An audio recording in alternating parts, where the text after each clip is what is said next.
It should not have been a reaction. You know, there have been obvious political considerations on both sides of the Pacific pushing against the deal.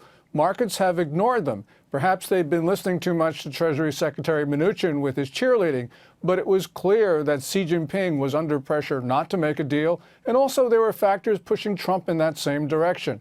You know, ultimately there could very well be a deal, but it's going to be well down the road. You know, China censoring all of these tweets is an indication they still want to keep things on track, but they know that they're now in a position because if they agree to anything, it looks like they've caved into U.S. pressure. Politically, that's impossible for Xi Jinping.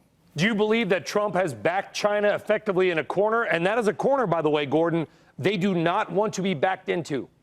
Yeah, he certainly has backed them into a corner with the tweet. And there's been reporting that Xi Jinping has actually been taking proposals from his trade delegation and vetoing them on his side. That occurred a couple days ago.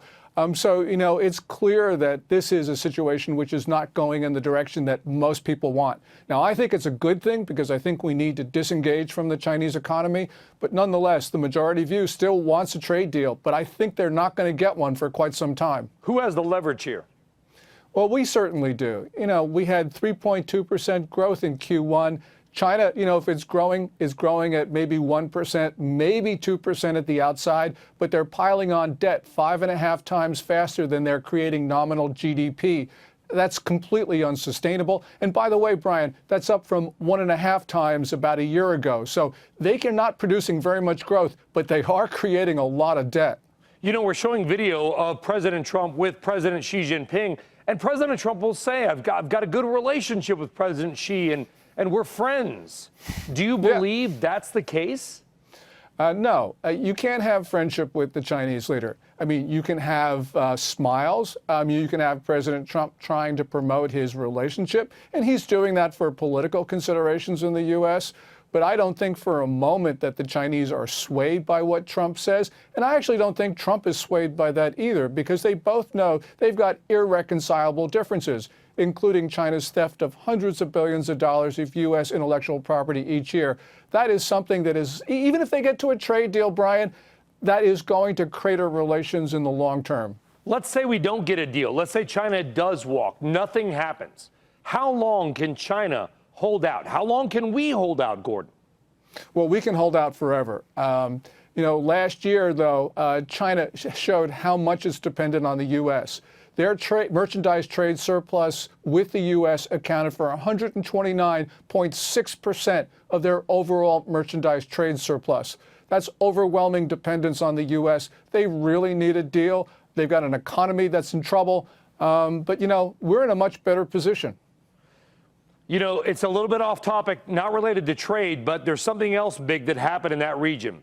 2 U.S. warships sailed through disputed waters in the South China Sea today. Obviously, China's got their own aspirations with regard to oil and gas, and now we are sending warships in that region. Do you believe this is the harbinger of something bigger, or is it just maybe a show of force by the United States?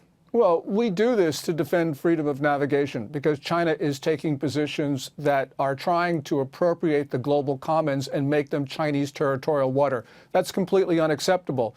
We're not going to have an open trade architecture if countries like China are able to take peripheral seas and close off them to foreign vessels. So this is something the U.S. has done for hundreds of years. It's our only consistent American foreign policy since the birth of our republic.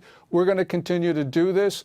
China is insisting on things which are just completely unacceptable, and not just to us, but to nations in the region. Is there a way to win this trade fight, Gordon? Or is it literally both sides lose?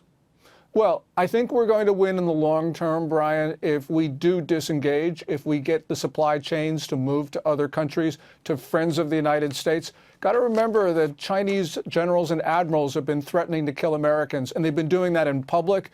You know, we should not be feeding their military with commerce. So we do win if the factory moves to Vietnam or to Bangladesh or back to the U.S.